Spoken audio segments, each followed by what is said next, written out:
بسم اللہ الرحمن الرحیم۔ سلطنت عثمانیہ کے پہلی چیف آف آرمی اسٹاف جنہوں نے 99 سال کی عمر میں سلطنت عثمانیہ کا پہلا شہر اناضول فتح کیا۔ سلطنت کی 4 نسلوں کے ساتھ مل کر جنگیں لڑیں۔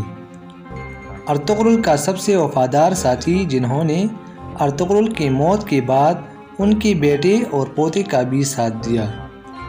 وہ جنگ میں تلواروں کی جگہ کلہاڑی کا استعمال کرتے تھے۔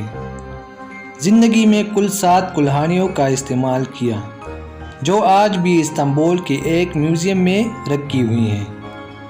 تو ان ساری معلومات کے لیے آپ کو ضروری ہے کہ آپ اس ویڈیو کو آخر تک ضرور دیکھیں۔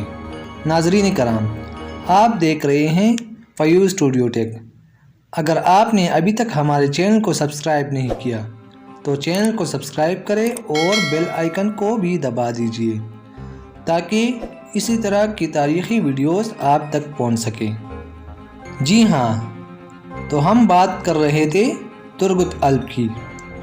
ترگت الب ارطغرل غازی اور سلطنت عثمانیہ کے جنگجوؤں میں سے ایک تھا۔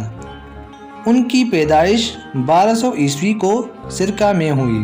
ترگت الب سلطنت عثمانیہ کے ابتدائی غازیوں اور ترکی کی تاریخ کے سب سے بڑے اور مشہور جنگجوؤں میں سے ایک تھا۔ بہت ہی ذہین اور قابل آدمی تھے۔ بچپن میں منگولوں نے ان کے والدین کو شہید کر دیا تھا۔ اگرچہ ان کی نجی زندگی کے بارے میں بہت کم معلومات ہے، لیکن یہ بات بہت اچھی طرح معلوم ہے کہ وہ نہ صرف ایک تاریخی شخصیت ہے بلکہ ایک افسانوی شخصیت بھی ہے جو لوک داستانوں میں ظاہر ہوتا ہے۔ اس دعوے کے علاوہ اس کے جنگجو منصوبے اور اقدامات پہلے عثمانی تاریخ میں اور کچھ بازنطینی ذرائع میں بھی درج ہیں۔ اس نے ہمارے وقت تک غیر معمولی لمبی زندگی گزاری۔ انہوں نے 35 سال تک ارطغرل کا ساتھ دیا۔ ارطغرل کی وفات کے بعد سلطنت عثمانیہ کے بانی عثمان اول کے وفادار رہے اور حکومت میں ان کے معاون بھی رہے۔ عثمانی کے پہلے ذرائع کے بیانات کے مطابق 1291 میں کاراچیسر قلعے کی دوسری فتح کے دوران ترگت الب عثمان ہی کے ساتھ تھا اور اس کے بعد اس نے عثمان کے تمام فتوحات میں حصہ لیا۔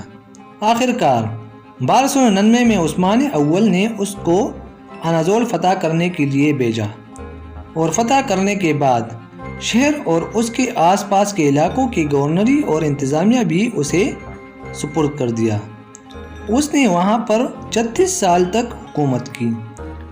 اس کے دور حکومت میں اناضول کے لوگ بہت امن و خوشحال اور دولت مند رہ چکے ہیں۔ عثمان کی موت کے بعد اس نے ارطغرل غازی کے پوتے عثمان غازی کے بیٹے اورحان غازی کا بھی ساتھ دیا۔ وہ بہت اعلیٰ عمر کا تھا۔ ترگت الب سلطان اورحان اول کو بھی اس طرح کی مدد فراہم کرتا رہا اور اس کی فتح میں اس کا پیچھا کرتا رہا، یہاں تک کہ اس کا پراعتماد مشیر بھی رہا۔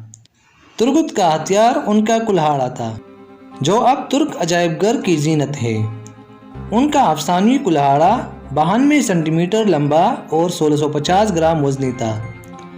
بصری اسٹیل سے بنا یہ کلہاڑا 2 دھاری تھا، دستے میں چمڑا لگا ہوا تھا۔ ان کا کلہاڑا مشرق و مغرب میں اب تک کا سب سے مضبوط کلہاڑا مانا جاتا ہے۔ 1334 میں اترنوس قلعے کی فتح کے دوران ترگت الب کو 125 سال کی عمر میں شہید کر دیا گیا۔ اس وقت بھی اس کا افسانوی کلہاڑا اس کے ہاتھ میں تھا۔ ان کا مقبرہ ترگت الب گاؤں اناگول ترکی کے قبرستان میں واقع ہے۔ ارطغرل غازی کے مقبرے کے باہر ترگت الب کے نام سے منسوب ایک اعزازی قبر بھی ہے جو ان کی اصلی آرام گاہ نہیں ہے۔ ان کی وفات کے تقریباً 500 سال بعد 1877 عیسوی میں ایک شہر کا نام ترگت کے اعزاز میں ترگت الب رکھا گیا۔ ناظرین کرام، ہمارے ساتھ جتنی معلومات تھی ہم نے آپ کو فراہم کر دی ہے۔ اگر آپ کو ہماری ویڈیو اچھی لگی ہو تو پلیز ہماری ویڈیو کو لائک کیجیے گا اور اسے اپنے دوستوں کے ساتھ ضرور شیئر کیجیے گا تاکہ انہیں بھی یہ معلومات فراہم ہو سکے۔ تو ہماری ویڈیو کو دیکھنے کا بہت بہت شکریہ۔ السلام علیکم۔